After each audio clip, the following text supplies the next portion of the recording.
Assalamualaikum warahmatullahi wabarakatuh. Perkenalkan, nama saya Chandra Septiawan, mahasiswa manajemen FEB UGM.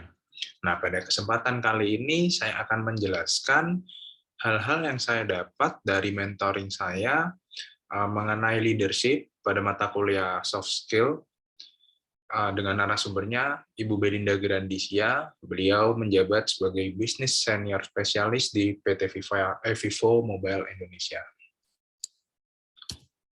Nah, ini merupakan CV dari beliau, Ibu Belinda Grandisia. Beliau bisa dikatakan masih cukup muda atau pemimpin yang milenial dengan kelahiran tahun 95 dan beliau memulai karirnya dengan internship.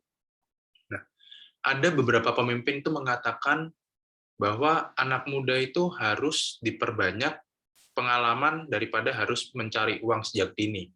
Nah, di situ terbukti dengan Ibu Belinda Grandisia, beliau memperbanyak pengalamannya dengan internship hingga beliau diangkat sebagai pegawai di perusahaan tersebut, dan beliau berpindah-pindah perusahaan untuk mencari pengalaman dalam kurun waktu 2 hingga 3 tahun pindah ke beberapa perusahaan.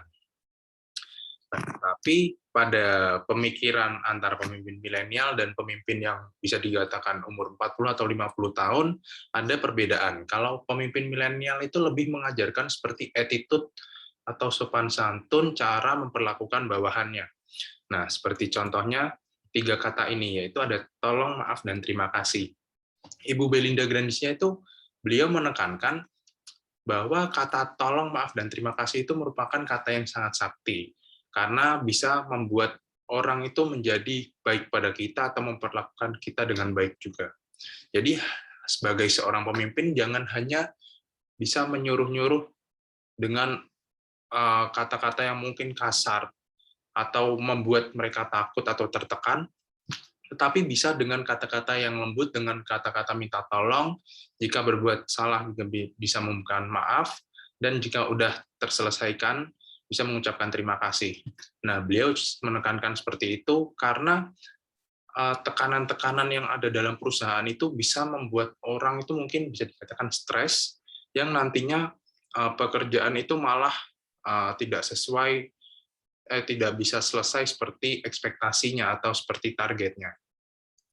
Lalu yang kedua ini adalah gambaran bahwa seorang pemimpin itu dulunya pernah menjadi bawahan, dan beliau saat menjadi bawahan, seorang pemimpin saat menjadi bawahan itu pasti dapat perlakuan-perlakuan yang mungkin bisa dikatakan ada perlakuan baik atau perlakuan buruk dari atasannya.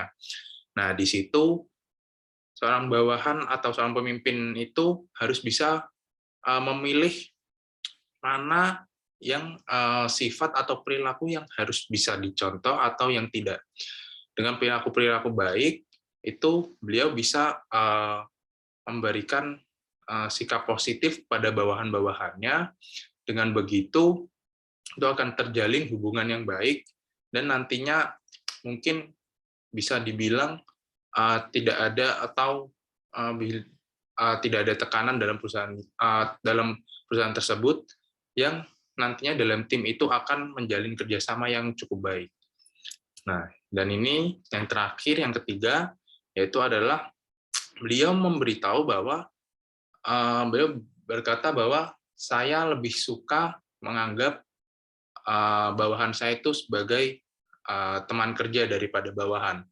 Karena dengan menganggap sebagai teman, di situ terbentuk chemistry yang mungkin bisa menciptakan lebih dari atasan dan bawahan. Dan chemistry tersebut mungkin nantinya bisa berguna dengan baik, berfungsi dengan baik untuk membuat kerjasama tim atau menyelesaikan permasalahan-permasalahan dalam perusahaan. Nah, dengan mungkin menganggap teman kan tidak ada tekanan atau hubungannya ya udah kayak santai aja.